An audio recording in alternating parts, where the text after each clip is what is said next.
Hi, welcome to Orchids with Barney, and here we are with Oncidium, Kathrin, Zoch, and this is Meike, the cultivar, which has got these really nice white edges to the leaves, quite a creamy white, really nice variegation as variegation goes, I would say. It makes quite an impact on the aesthetic of the plant when it's not in flower. Now, the flowers are, kind of nice-ish size, and they are incredibly fragrant, really sweet candy scent, really nice. I've just noticed, can you see aphids on the flowers? So they are going to get squished, and I'm going to spray it with soapy water, which generally doesn't damage the flowers, and that will kill the aphids. So I'll do a few sprays over the next few days and then probably repeat in a week. And that's just washing up liquid kind of soap with water, like a teaspoon in a spray bottle, and then shake it all up and spray it. Works really well. Anyway, back to this. It's really floriferous. Now it's got 1, 2, 3, 4 flower spikes. I could even have more on a more mature plant. And I have to say, when I got this, what I normally do, because I bought it in flowers, I've had it about a week, so a few more flowers have opened, can't take credit for blooming it. I always tip the plant out apart just to check the roots.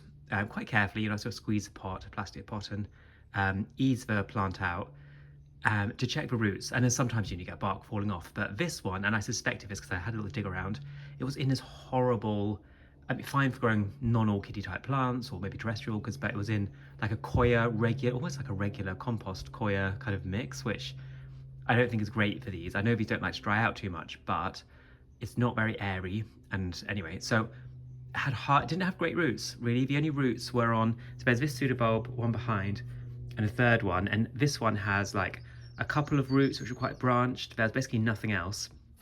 And so I decided to repot it, which is the worst thing you can do when the plant's coming into flower, but it does have, I don't know if you can see that, a bit further down, there are lots of roots initiating. You can just see them just starting. So I thought actually I'd rather this roots into a grow mix that it can thrive in than go into this horrible coir stuff, which I'm gonna have to repot it anyway after flowering. So I've kind of gone ahead and done it for the long-term health of the plant.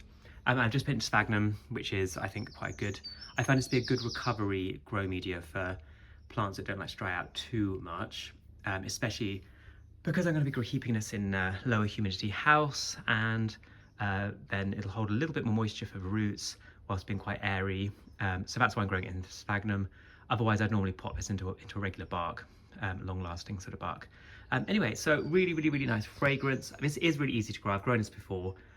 Room temperature absolutely fine, grows very easily. Keep it kind of lightly damp, a bit of feed every so often, bright light, not direct sun, and it generally grows and flowers really well. It will flower off every new pseudobulb. If I can get 2 to grow, that'd be amazing, but it's so easy and floriferous, you can't go wrong with it really.